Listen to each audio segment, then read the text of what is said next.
in hyper-partisan time with our league values and principles. And we have with us tonight two wonderful speakers to take us through how the messaging goes and is decided on at the national level. And then we have someone to talk more about the state and local level. And before we introduce them, I just want to remind you, we first got engaged in kind of what I call emergency messaging in the summer during the Black Lives Matter movement and after George Floyd's murder.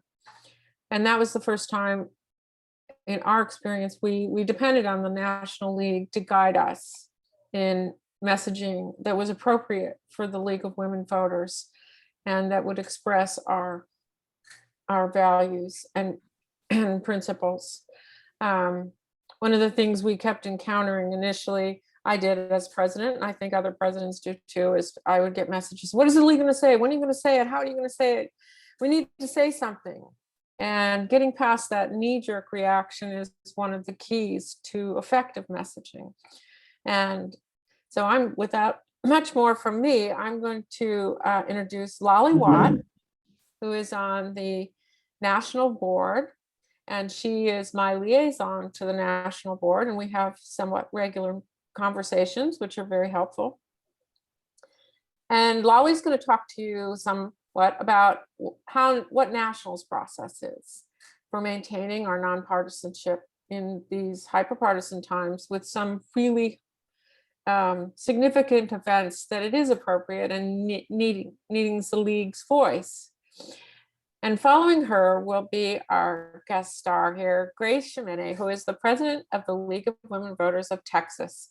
And I first heard her presentation on nonpartisan messaging at a national webinar. And I wrote to her immediately and said, I need this for our convention. I think you'll enjoy it. She has a lot of experience-based stories to tell about getting to the right messaging with trying to wrestle the politics in Texas. So without further ado, let's start with Lolly.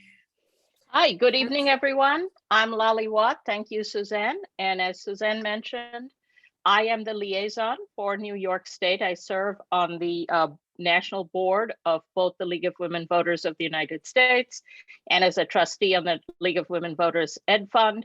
The boards, if you don't know, are slightly differently composed. Not everybody is on both boards. And each of us on the US board have a few states we are liaisons for, and I have New York, New Jersey, Connecticut, and Wisconsin. I personally live in Chicago. None of us are liaisons for our own states for obvious reasons. And I have really enjoyed working with Suzanne and getting to know her. And honestly, this liaison work is really probably my favorite part of my work on the national board.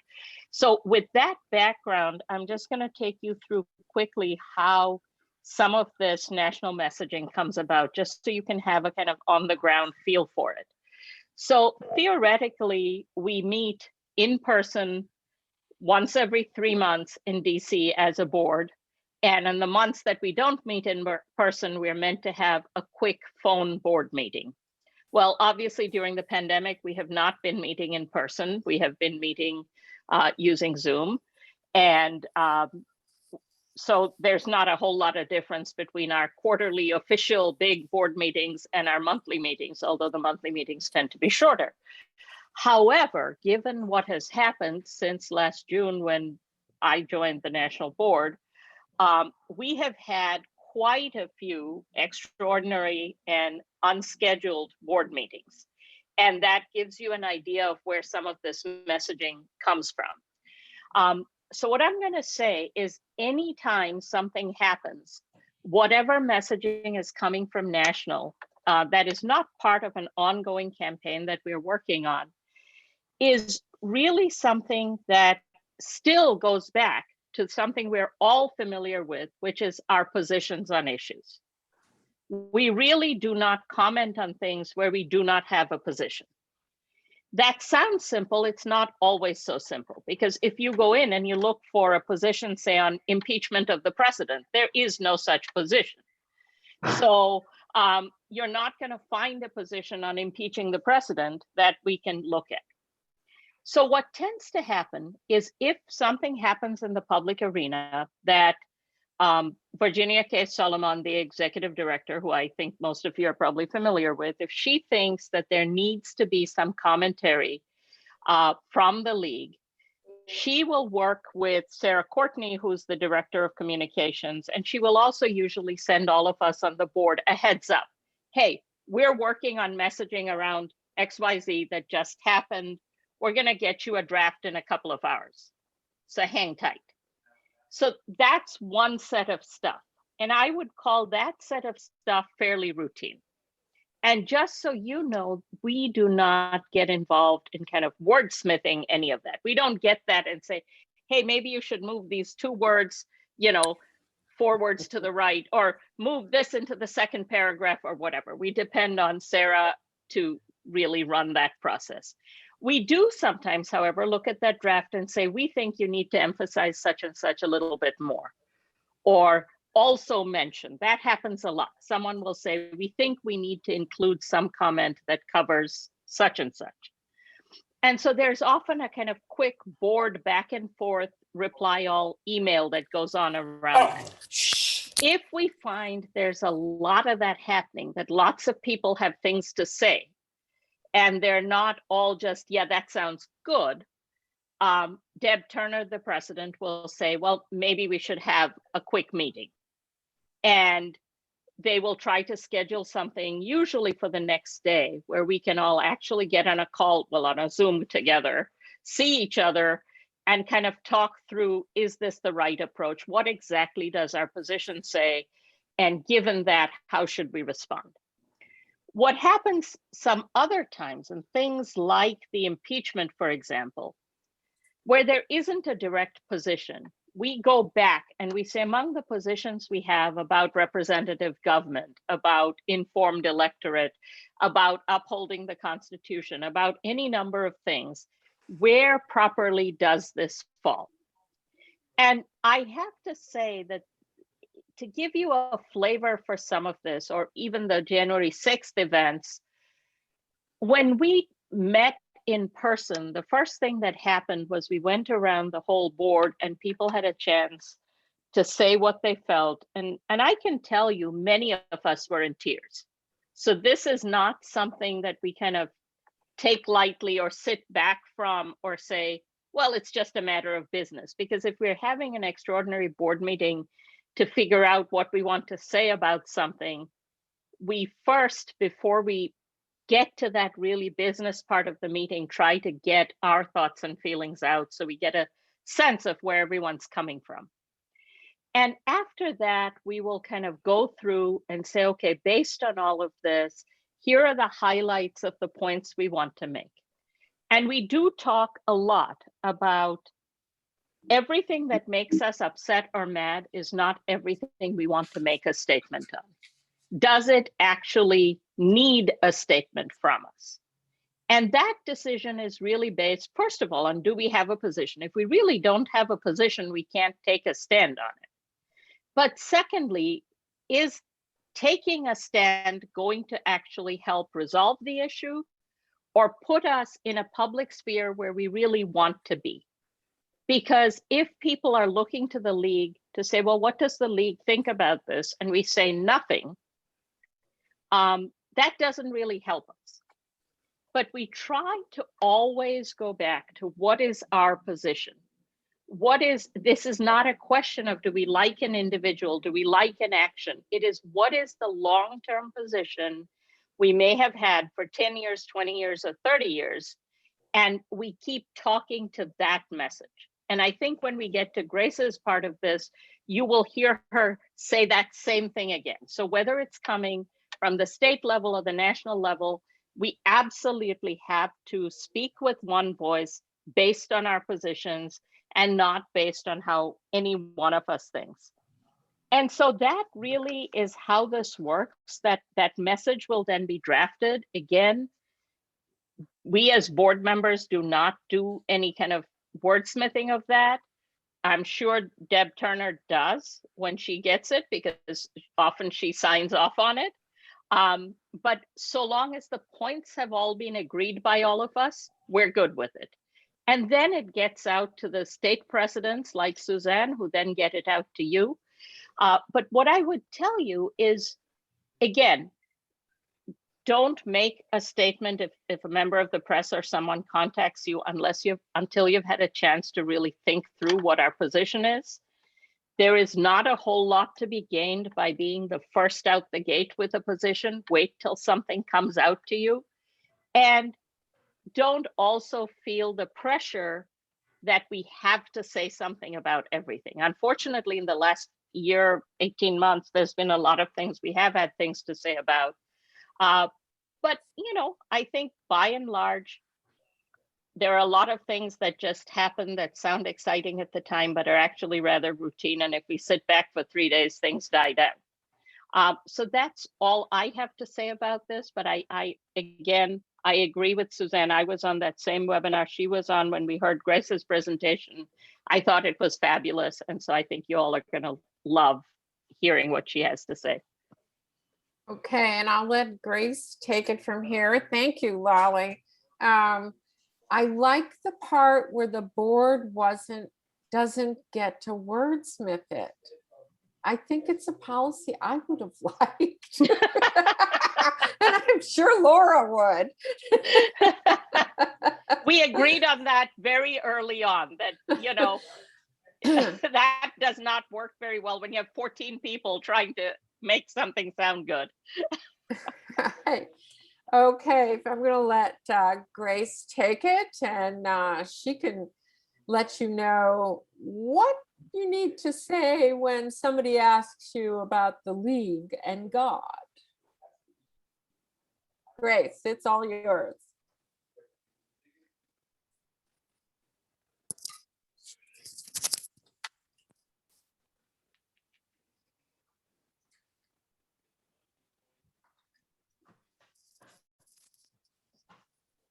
Mute my audio. Okay, there's my presentation. And I did want to say that I don't have the board re-edit all my stuff. I have whoever is the responsible party edit. And then it comes to me. So I was just letting you guys know that. That would be really difficult. I wouldn't like that at all. Okay, so so I changed the name of it, of what I was talking about like an hour ago. So it was staying nonpartisan during tense situations, and I'm still going to cover that. But I went back to the original name. It was remaining nonpartisan and staying true to the league values.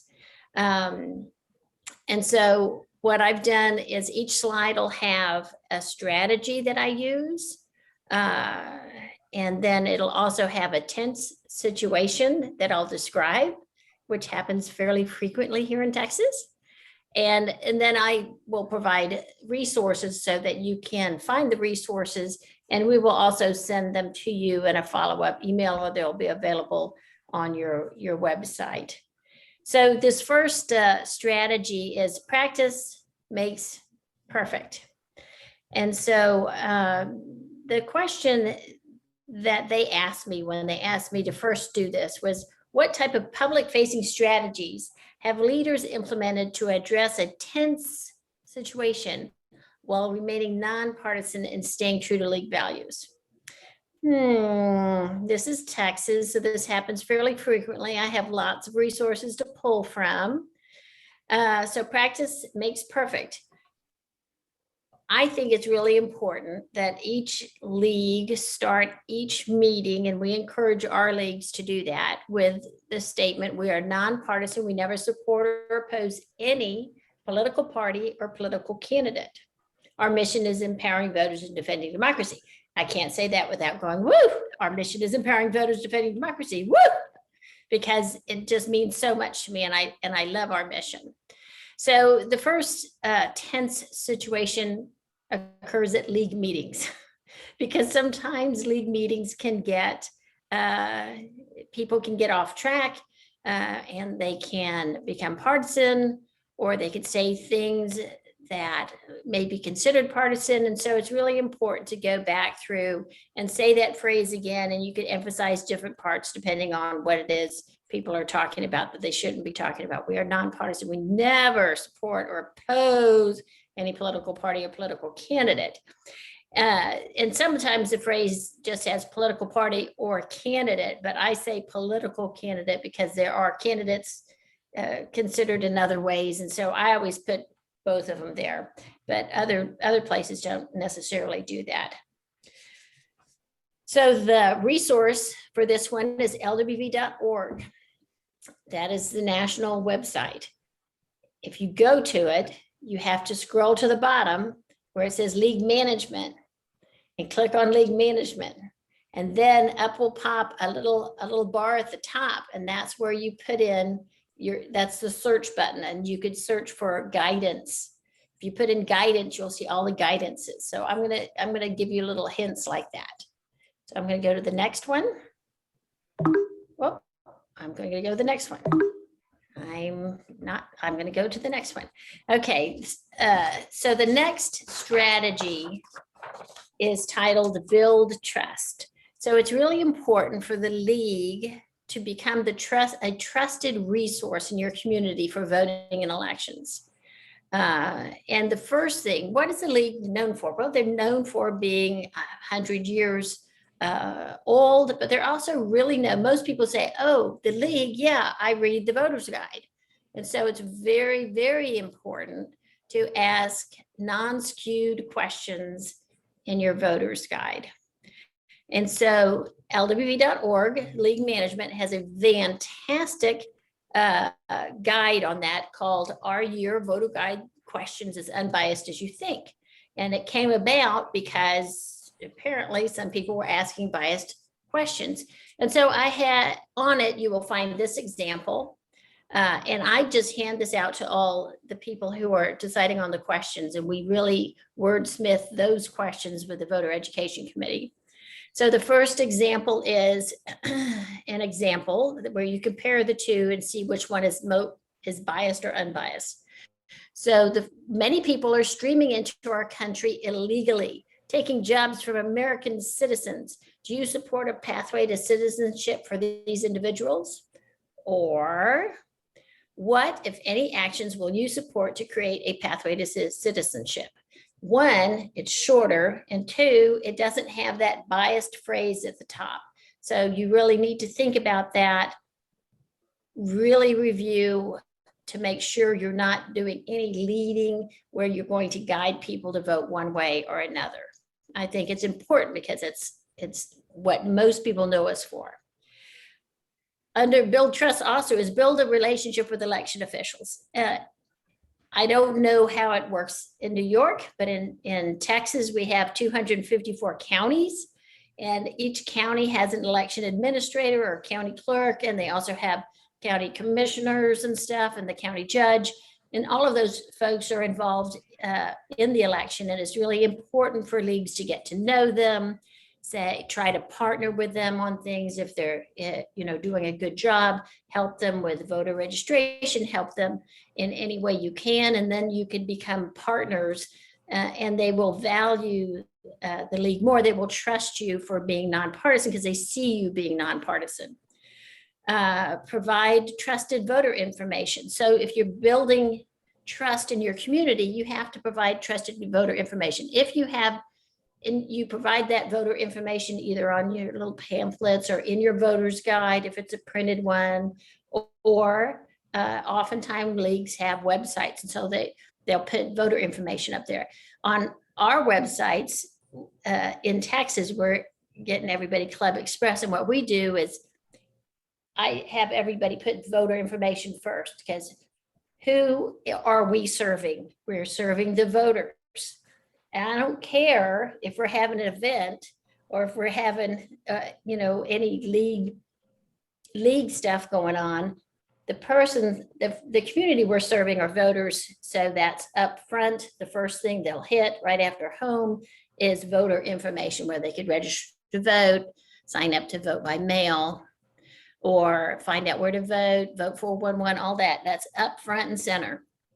And it's all been vetted to make sure that it is accurate and up to date. Is it always up to date? Because I'm so exhausted, it probably isn't always up to date, but it's good. So share practical solutions. So the league should be known for providing solutions for issues. And you could do that with your high school voter registration, if they're having issues with registering their voters, or during elections with your work with election protection, or just working with your election officials and making sure that if there's lines building up at one place, you go to another line, and offering those solutions. And then partner with nonpartisan organizations. Because you want to be the trusted resource, you would want to make sure that you have some guidance for your league about how to maintain nonpartisan in your community. And so the LWB.org has information on how to create a nonpartisan rules. And so I was going to just talk to you for a second about that. One day during the 100th anniversary, I went to the Texas Historical Association, and I was having dinner, and we were celebrating the 100th anniversary of women getting the right to vote. And I was sitting at a table with the history folks from the Texas NAACP and the history folks from the Texas LULAC, and who serve the Latino population. And so I got to know them and talk to them, and we ended up writing a op-ed that was published where it was the League, Texas NAACP, and LULAC, and it was on. It was called "Diversity in the Women's Suffrage Movement: Legacy and Lessons 100 Years Later." But I think they changed the name. Just saying. But it turned out to be the beginning of a really good relationship where we continued to work with those organizations and during advocacy and our stand on all these bad voting bills, anti-voter bills that are going on here in Texas. So it's been a real pleasure. We have a great time. Most of them are members of both NAACP, the league, but even if they're not, I don't care. I'll work with them anyway. I'm happy to be there. So tense situation number 2. The first one was league meetings can sometimes get tense. Tense situation number 2, in 2019, the league opposed or fought the confirmation of the Secretary of State. Well, why did we do that? Because he, as soon as he was nominated, he purged 100,000 naturalized citizens from the voting rolls, the voter registration rolls.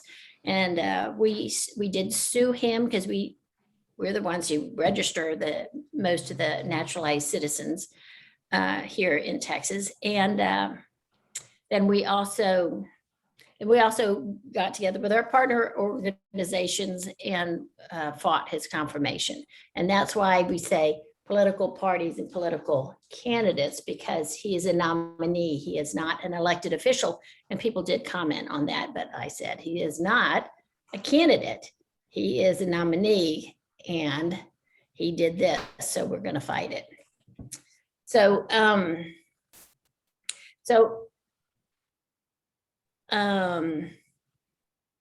let's see. I was just going to, I don't know where the second statement came from. It's true. Oh, I know. It came from our work with NAACP and LULAC. We recently put out an ad in the paper, and this is the language we used. And there's some things I'm going to tell you afterwards, but I want you to hear it. We call on Texas legislators to vote no on these shameful anti-voter bills aimed at voters of color. Do not allow Texas history of voter discrimination to continue. We must be allowed to cast our ballots freely, safely, and equally. That's what the statement is. What the statement started off as had the word racist in there. And I just wanted to make sure that you guys realize that the word racist is not in there, and we're not calling anybody a racist. We're saying do not allow Texas history of voter discrimination to continue. So I'll still be able to have lunch with those folks someday anyway, because I didn't call them a racist. All right, hold on. Let's go to the next page. Did that work? Good. This is a very interesting one. Now, I added this today because they told me I had extra time. So, and if you listen to my last one, then you'll know that this is an addition. This is really important to me. And I don't know if it's because my father was a journalist, or because my history is, or my background is nursing, or because when I joined the league, I thought, wow, these people are so smart. I don't understand half the words they're saying. And so this is what is important. And I want to encourage leagues to use plain language. At first, I thought it was, we would run something called Hemingway, where it would rate what this statement here that is in front of you for what grade level it was at. But then I talked to the people at Civic Design, and we had a meeting, and it's really not about the grade level. It's really about using words, using common words that people use all the time and people are used to. So it's called plain language. So and why is this about nonpartisan? Because I had to change this thing here in front of you that says, in 2016, we had finally won the voter ID litigation that made it so that the Secretary of State and election officials had to offer alternative forms of ID besides the 7 photo IDs. And so this is the response from the Secretary of State. And this is what the election officials in the different counties would put on their website, saying, well, I provided the voter ID information. I don't know why people don't know what they're supposed to take to the polls. That kind of irritated me, because this is what it said. Voters who do not possess an acceptable form of photo identification and cannot reasonably obtain one of the forms of acceptable photo identification listed below may present a supporting form of identification and execute a reasonable impediment declaration, noting the voter's reasonable impediment to obtaining an acceptable form of photo identification, stating that the information contained in the declaration is true, that the voter is the same individual personally appearing at the polling place to sign the declaration, and that the voter faces a reasonable impediment to procuring an acceptable form of photo identification. And thus, the slide is titled Plain Language, because what we did was this is still on their website, but now the Secretary of State offers, some other information that has lists and stuff. But right at that time, all he was offering was wording like this. So I took that wording and I sent it to the local public radio station, the NPR radio station. And I said, do you think there's possibly a problem with this? And they ended up having somebody read it over the radio so people could understand that this is what they were trying to say is their type of voter education on the voter ID opportunities. Anyway, so what we ended up doing, besides looking at the Secretary of State's side, is we went to all the county election websites, the 254 counties, and we reviewed them, and we found that many of them didn't even have the word voting or election on the website. And we did it right before an election, so they should have had it. It was right before the 2016 election, right? And so they didn't have the word. They used statements like this. They weren't secure websites. You couldn't see it, read them on a mobile phone. They didn't have voter registration. Voter registration was under tax assessor, collector. because of poll taxes in Texas, the tax assessor collector often is the one who does the voter registration. And so what we did was we created a list of what we thought should be on a county, what voters would want to know. They want to register. They want to know where the polling places are. They want to know these things. But the way we did it was by giving them prizes. So the first year in 2016, they were like, what is this? This is so excited. And like maybe 20 of them got a prize. And there was a certificate saying, fantastic job. And it really made a difference. They loved it. They were all talking with each other in their meetings that they would have. And then the next year we did it again. And more and more and more counties have done a fantastic or outstanding job with their websites, and they provide voter ID information. They provide voter registration. They use plain language, and they really appreciate it. And they sometimes they put their little certificate up on their website, and they just really appreciate it. A lot of them. One of the extra bonus points was for providing Vote 411. And they put it up there. It was just amazing. Anyway, so that's just the importance of this sort of building trust, using plain language, working with the county election officials. It all is coming together. I'm going to keep going, but we'll provide you with that information. Oops. Which one do I do? Hold on. I press on it. Okay, so the next strategy is to build relationships with the media.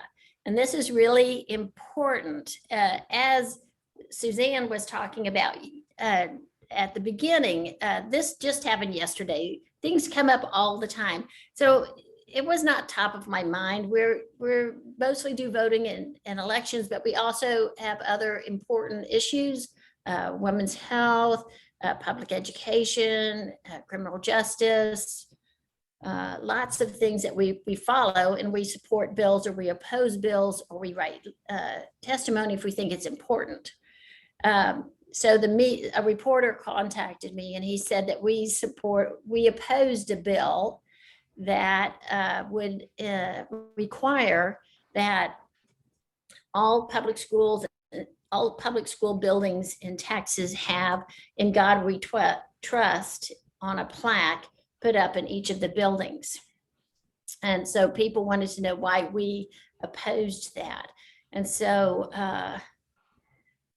I quickly, I gave him a resource for the other group that also opposed it, which is a interfaith group. And then I quickly looked through impact on issues to really get a good statement to share with him about why the league opposed this. And it falls under our equal opportunity position.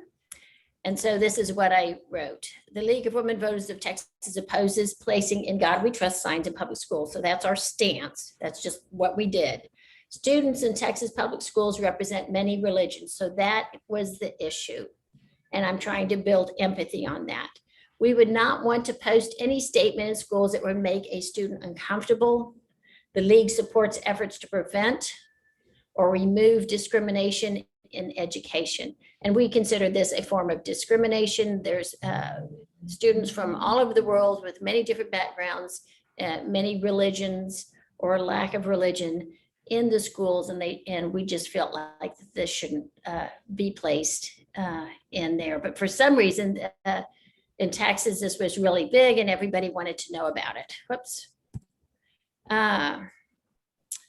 So anyway, and that just came, straight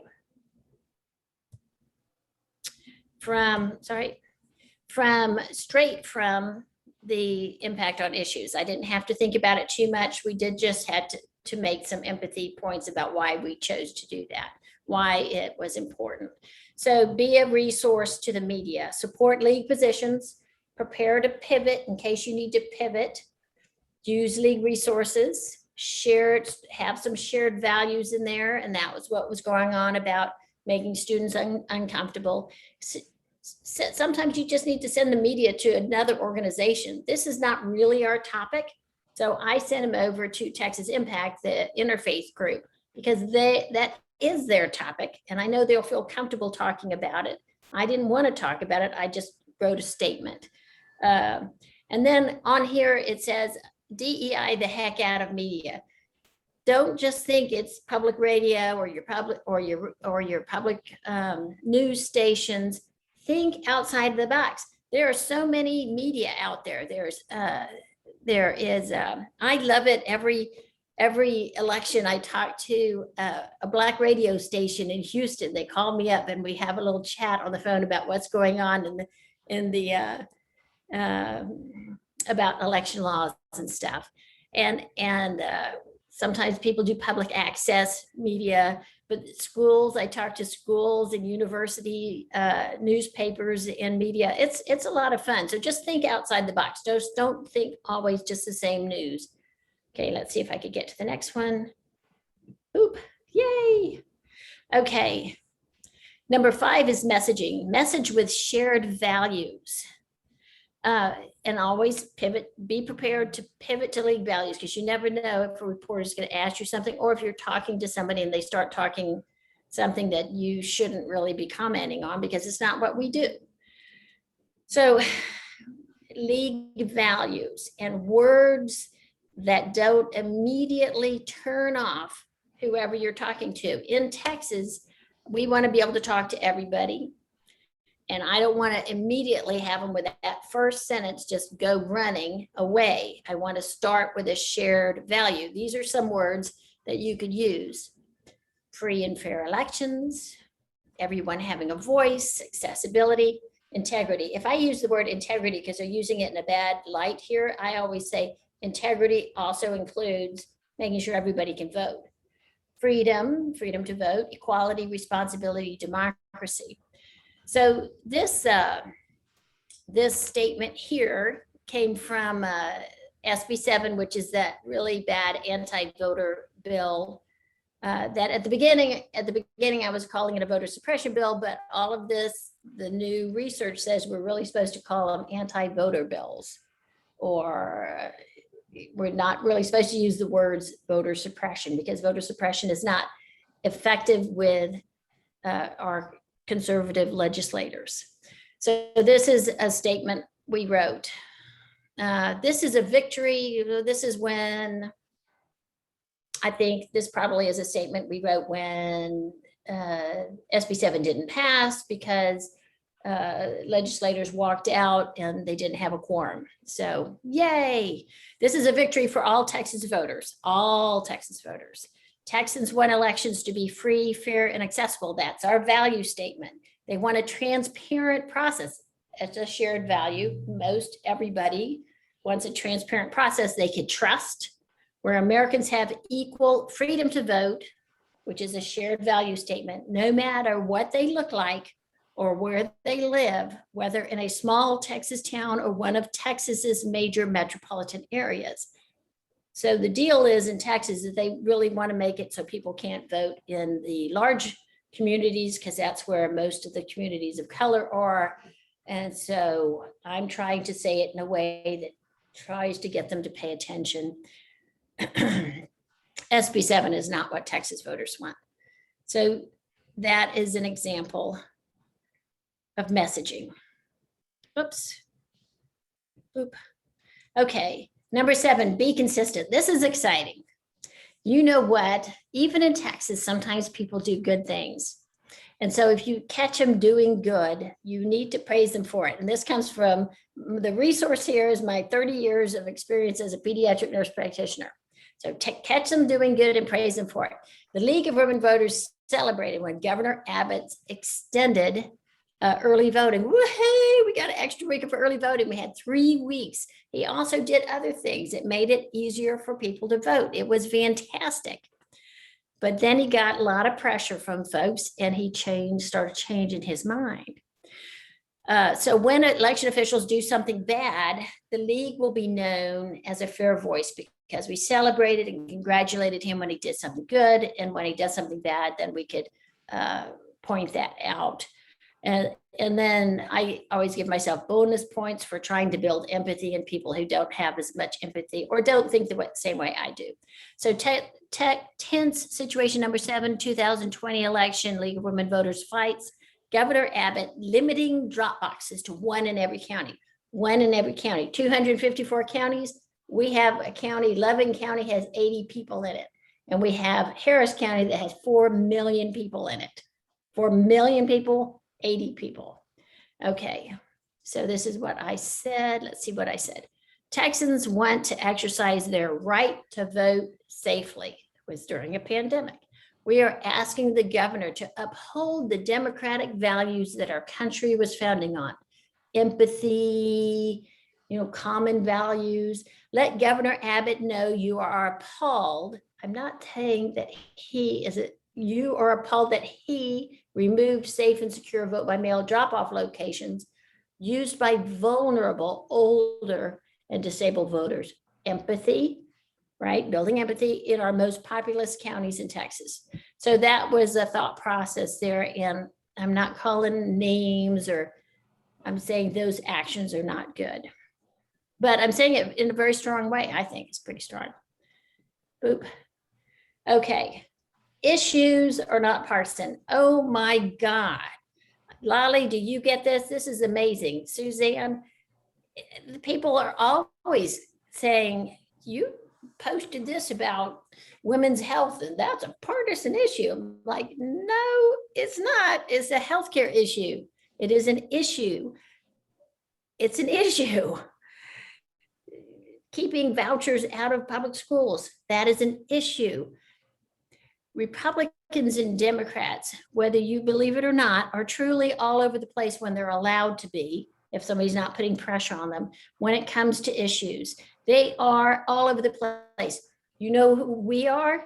We have our issues that we took 2 years to study and come up with a statement, and it takes a lot to change that. And some of those have been around for 30 years. So calm the heck down. So what I tell my leagues to do, because a lot of leagues are in very conservative areas, I said, always support league positions or never oppose league positions, because you can oppose them in your heart. And I do have some I'm not totally fond of, but I don't ever say it out loud as a league representative. So I support league positions. Find shared values. We've talked about that. Call out bad actions, not bad people or bad parties. So 10th situation number 8, in 2019, the league intervened to protect more than 120,000 voters in Texas drive-through voting. That was in 2019. That was 2020. Yeah. That was 2020. I put the wrong date. Sorry. So these are also using lwv.org talking points. If you put in the word talking points, all these talking points come up, and they're a fantastic resource. I take from them all the time. Writing is not my specialty. I could look in ears. Okay. The attempt to disenfranchise more than 120,000 voters who lawfully cast their ballot during early voting is disgraceful and un-American. Am I calling the governor un-American or the attorney general? No, I'm saying that this action is un-American. Drive-through voting was established as a safe early voting options for individuals, including many disabled voters. Empathy, trying to build empathy, who did not want to enter a polling site during this pandemic. Oh my God, there was a pandemic. Have you lost your minds? This last minute attack on voters demonstrates a desire by some to silence Texas voters, and we will not stand for it. We did lose that, but they didn't allow any more drive-through voting, but they didn't throw away the 120,020 ballots, which is what they wanted to do. So what they did was they said, no more drive-through voting, but we will still count those ballots, because those voters were going to lose out. It was horrible. It was a horrible situation. I was so upset. Okay, we're going to go to the next one. Issues are not partisan. I hope everybody gets that. You do not send me an email about that. All right, this is don't repeat misinformation. And I have done this. I have mistakenly repeated misinformation, not misinformation. I've repeated words that the other folks use that I would choose not to use if I was paying attention at the time. So always pivot to league values. Don't repeat the words that they use. You don't want to use. And I'm going to tell you what those words are. Ready? Voter fraud. Don't say voter fraud. Don't say voter integrity. Just try to limit that. Don't repeat false information. So you don't say, the election, whatever the lies. I don't say that stuff because that just repeats it. And so the people in my community would only remember that. So tense situation number 8. This is the right year. Good. League of Women Voters of Texas statement regarding the governor recently threatened to defund our state legislature because he was really mad at him for walking out and not passing the bills that he wanted passed that he didn't follow procedures on himself. So, or the Senate didn't. Anyway, so notice what is missing from this statement. None of those words are in this statement. Governor Abbott's threat to defund the legislature is unethical and anti-democratic. By threatening to defund Texas legislative branch, Governor Abbott undermines the constitutional sets of checks and balances. I'm going to tell you a secret. I didn't write this. I wrote what I wanted, sort of, and then this wonderful person, Kayla Vicks, at the LWUS office, please pay your membership dues because wow, she does a fantastic job making this work. So I told her what happened and I wrote some things down and then she created this. Furthermore, his threats distract from the real issue. SB 7 is a deeply undemocratic bill rammed through without due process. House legislators and their staff were doing their job patriotically, representing their constituents. Governor Abbott must respect our governmental systems of checks and balances. Using the same words twice is fine because those are good words. You want to use them twice. And legislators must respect the public's right to floor debate and public input. So there was more stuff in there, but she just wow, they are so helpful. Anyway, talking points again, if you put in talking points, you'll find talking points on anti-voter bills. I don't know if y'all have that, but we do. Number 10, woohoo, repeat the league message. So here's the repeat of all the stuff we talked about. Practice the nonpartisan statements during your meetings. Build trust with your community and your voters and your election officials and your media and everyone. Build relationships with the media. Use plain language. Message with shared values. Speak with one voice. I did forget when I talked about speaking with one voice that the president of the league is the person who speaks for the league unless she designates it to somebody else. I forgot to mention that. Be consistent. Praise when they need praise, don't praise when they don't deserve praise. Issues are not partisan. Don't repeat misinformation. Repeat the league message.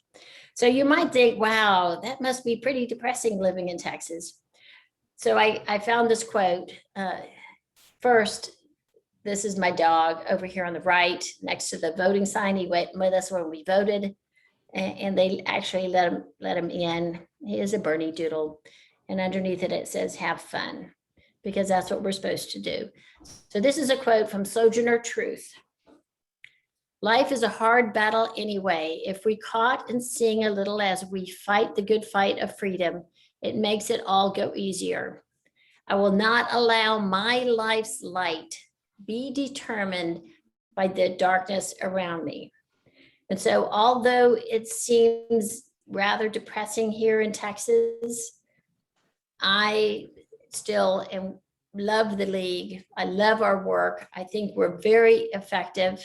And I am not going to allow somebody else and somebody else's agenda that I don't support to ruin me and our organization and what we're trying to do. So I try to have fun every day and enjoy the people I work with.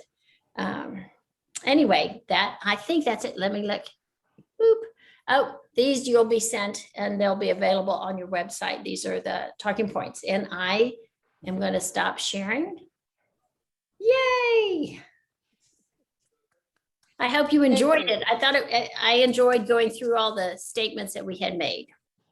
Thank you, Grace. Thank you. I'm going to open it up for questions now. And the only thing I would hope you do, unmute yourself if I call on you. And if everybody could stay muted, otherwise, we're doing so pretty well so far as not having a lot of interference. And I thank you all for being mindful of that. We had a couple of questions pop up in the chat. I'm going to roll back and see if I can catch them. Kim made a comment. Kim, do you want to ask your question? Sure, thank you. So I guess it went right back to your first slide. So this was really great, really got me thinking, Grace. Thank you so much. Very nuanced.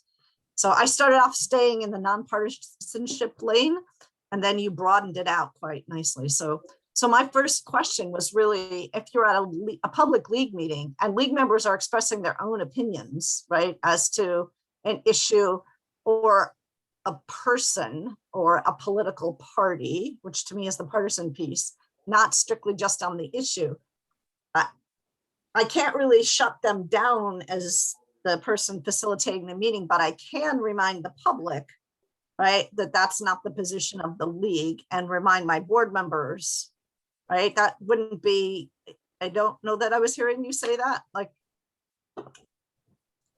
So to me, when I was thinking about a board meeting, because actually I sort of skipped the local league and went straight up to the state league. And so I didn't really experience local league meetings that much. And so I would think that you would start out every meeting saying the nonpartisan stance. And then if people started getting really partisan, then I would say the nonpartisan stance again. I don't think I would call them out. I would just say, all right, the league is nonpartisan. If somebody, for me in our leagues, every league that is not a part of the state league has their own nonpartisan policy, right? The League of Texas has a nonpartisan policy, LWV US has a nonpartisan, and local leagues are supposed to have a nonpartisan policy. You're supposed to create it, and they have some guidance for you at national.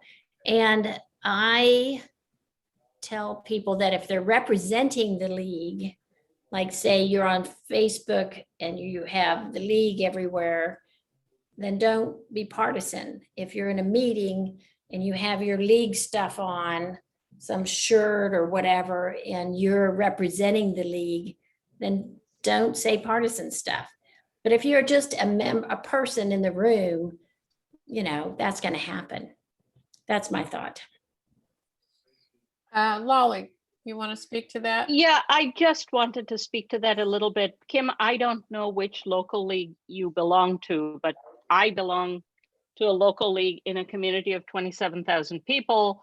And a lot of board members of that local league are known to a lot of members of the public, as league members. They go to town council meetings or the school board meetings or whatever, and they frequently wear league buttons. We have always been really clear that the thing that Grace mentioned in passing, that only the president can speak for the league. So if you're in a meeting at the public library, which is, sponsored by the league, and we are presenting some position, and a league board member wearing a league button pops up and says, I disagree with that, that is completely inappropriate. So they really, first of all, cannot be wearing any league stuff, but also they have to say, speaking for myself, and even when, league presidents can't be everywhere all the time. So even when I was not my local league president, occasionally someone would say, hey, can you go to this meeting and make this statement?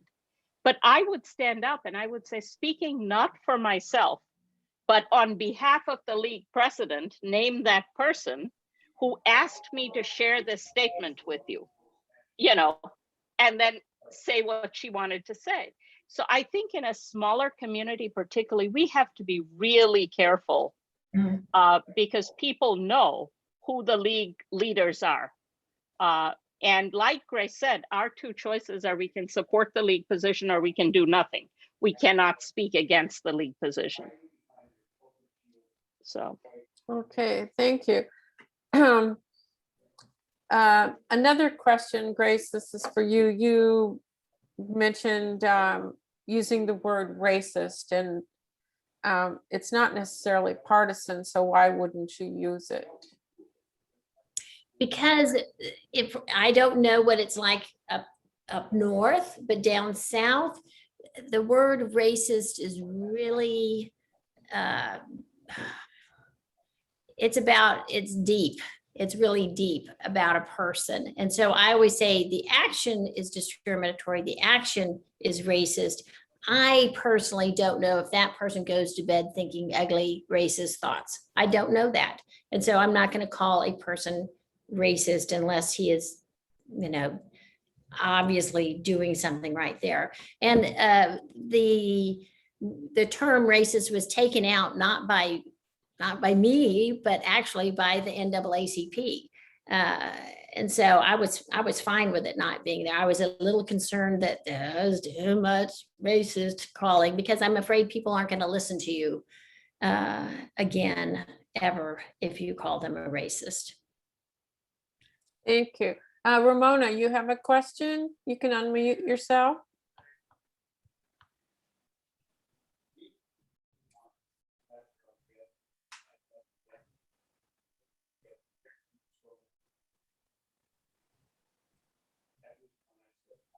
Sorry, I did not have a question. I must have done that unintentionally.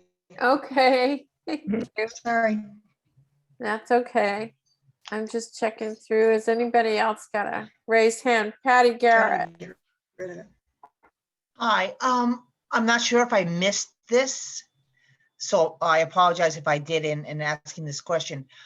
How about something as simple as, my husband likes so-and-so candidate and puts a sign out front of my yard, you know, supporting a candidate? So every league is encouraged to create their own nonpartisan policies, right? Right. So for us, if they're a member of and so I advise leagues all the time on this stuff. And I say, you know, what your husband does, if he donates to, or your wife or whatever donates to some campaign, that's okay. I don't care. They could donate to the campaign all they want. They could put signs in the yard.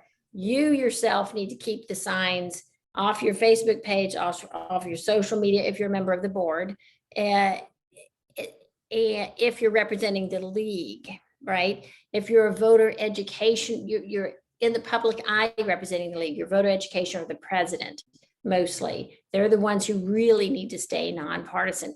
The other board members for us in Texas aren't as visible. And so they can do more stuff as long as they're not representing the league while they do it. Okay, thank you.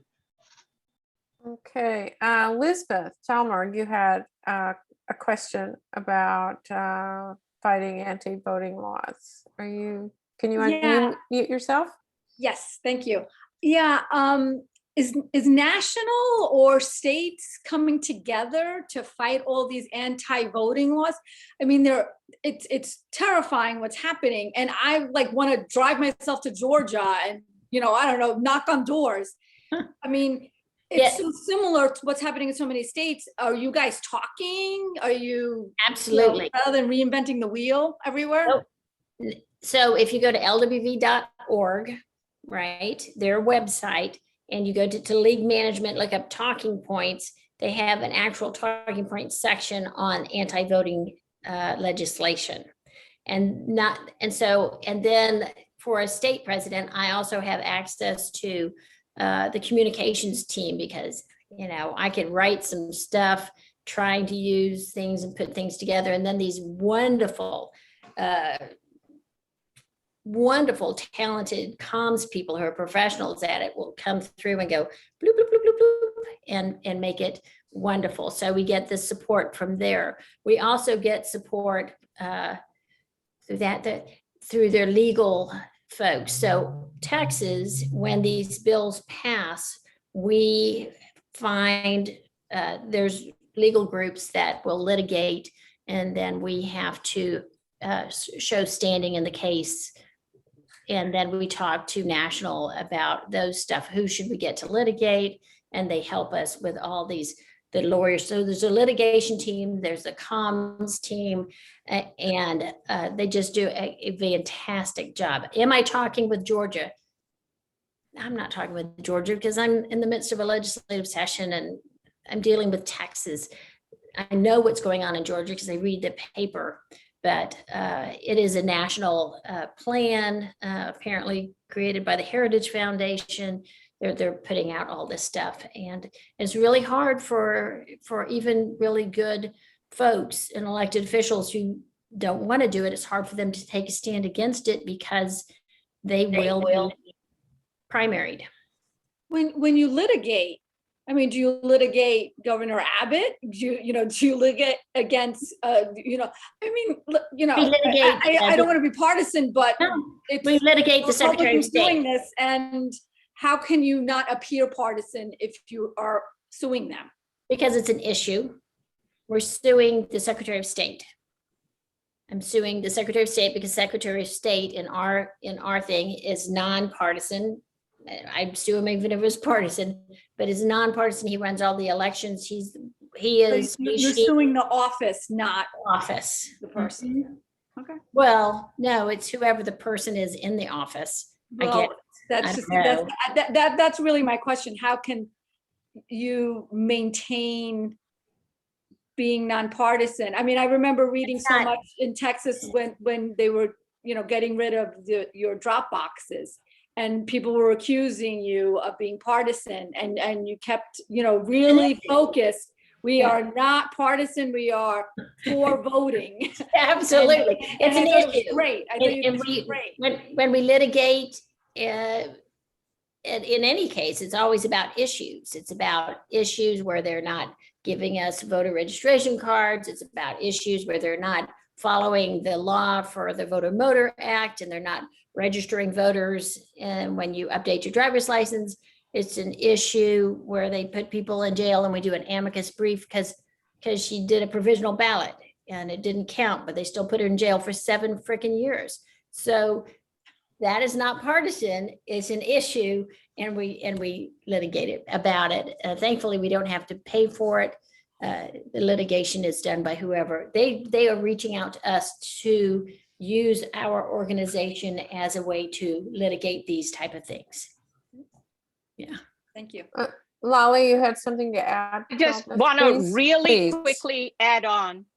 Never forget that Senate Bill 1, the For the People Act, is the inoculation against all these bills that are going through state legislatures trying to prevent people from voting, correct? So the example, instead of states trying to work together, what we are really trying to do is get the For the People Act done at the federal level so it can counteract whichever state this is in where this stuff is going on.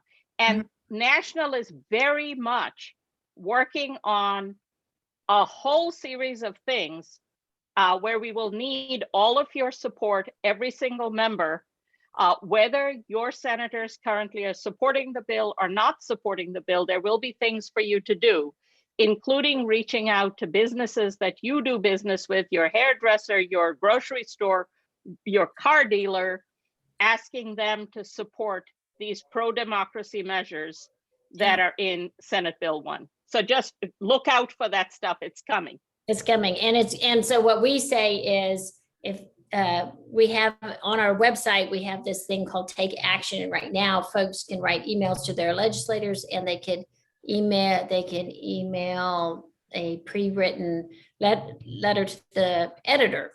And in it, it says, if this happens, and this happens, the only solution, if this passes, is a national action of For the People Act, or at a minimum, getting the Voting Rights Act reinstated, because it's just a pain, because you have to wait. It just takes forever to litigate, ever. So it's really important that we get this. Texas there's like 10 states that don't have online voter registration, and we're one of them, and I've been fighting it since 2014 when I first came on. It's just ridiculous. It is ridiculous. Hello, horse and buggy time. Gail Volk, you had your hand up. Where'd you go? I did. I wasn't sure if I was going to ask a question or not. I just remembered a couple of years ago, I was in Austin and I went to the state capitol. I was very excited that I was in the elevator with a bunch of League of Women Voters. They were doing something, so I felt at home. I think one of the things that I was thinking about was when Elizabeth said she wanted to get in a car and drive to Georgia, that we do feel that we want to help other states that might be struggling, and that how is that received if when people from other states come to a state? I would think so. For us, contacting our legislators from another state is not going to help anything. It just doesn't help. As far as I can tell, I could be wrong. I don't know. I am not the queen of the world, but I don't think it help. And I do think that if you wanted to do something, we have the old-fashioned voter registration thing where you have to go door to door and get people to sign up. I mean, oftentimes folks will volunteer to come work with some organization to go do that, the voter registration. But in Travis County, where I live, in this little Blueberry, it's like 90% registered. So it's doing really well. And we had great voter registration because people did come in from out of state, but they have laws that keep you from being able to register except for in one county at a time. So they create this system so that you can't really come in from out of state and help people register. Yeah, donations. I love donations. I'm sorry, I love donations. I think then we could take the money and put it directly where we need it, where it's advertisements down in the Rio Grande Valley, or that kind of stuff is really helpful, because NAACP, LULAC, and the League are membership organizations that work with very little money. I know you guys know that. and everything we do and is done is mostly done because we have people who are in the League that are really supportive of the League. And Gail, I have actually got some experience in out-of-state people trying to do something helpful in another state. And by and large, that usually does not work out well. The donations, absolutely, that's fine. If you can do behind the scenes stuff, like if you're an election lawyer and you can be sitting reviewing documents for somebody, sure. Yeah. But calling legislators in another state, I have talked to Congress people, I have talked to local representatives and asked them this, because I know some of them, and they have said, it is the biggest pain in the ass. We hate it when people do that. So unless they have a fantastic bill that's ready to go and work someplace else. But also, I know an organization that came into our state and just messed up our voter registration system during a big election. I think it was 2016. I can't remember. It was vote.org, and it's from New York. And I was so mad at them because they tried to go around the laws and register people to vote online using some sneaky thing, and so 2,000-3,000 voters weren't really registered because they didn't follow the law. And I know the laws suck, but follow the law. So I wanted to say something really quick, is that I'm saying all this stuff right now. You know what I'm going to say when it's time to vote? As it gets close, I'm not going to talk about voter suppression. I'm not going to talk about barriers. I'm not going to talk about any of this stuff. What I'm going to talk about, and this is what other organizations don't do. What I'm going to talk about is woohoo, this is how you vote by mail. This is how you register to vote. This is how you do this. Wow, I am so proud of this college for registering blah, blah percentage of the voters. I am going, during elections, I don't talk about any of this stuff. I talk about what we could get, what we've accomplished, and all the people who are successfully registered, and all the people who've done this stuff. And then we have a real good voter education system. This kind of talk that I'm doing right now is because of advocacy. So it's different. Voter education is positive, all positive. I just want to be clear, because I get really upset when people in our leagues go, if young people would just get out there and vote, then we wouldn't be in this situation. I'm like, stop it. Don't post that, because that doesn't make anybody want to go vote. It might make yourself feel better, but what helps young people vote is knowing that other young people are voting. Right. So anyway, I'm just giving my little spiel. That's good. That's a good one. Terry Parks, what would you like to ask? You got to unmute yourself, Terry. This question is especially for Lolly. You mentioned that the League of Women Voters is going to reach out to members, okay? Yeah. Okay. Now, my question is, are you reaching out to all of us or only to those people who've signed up on the website to receive action? Yeah, okay, so I just answered in chat. The official answer is we are reaching out to all members.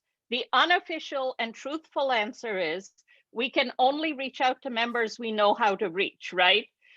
We can say all we want, we are reaching out to every member, but if we don't have a good email address for you or whatever, we're not going to find you. So I always urge people to please go on lwv.org and sign up for the newsletter. Then the other way you're going to be reached is via your state organization, of course.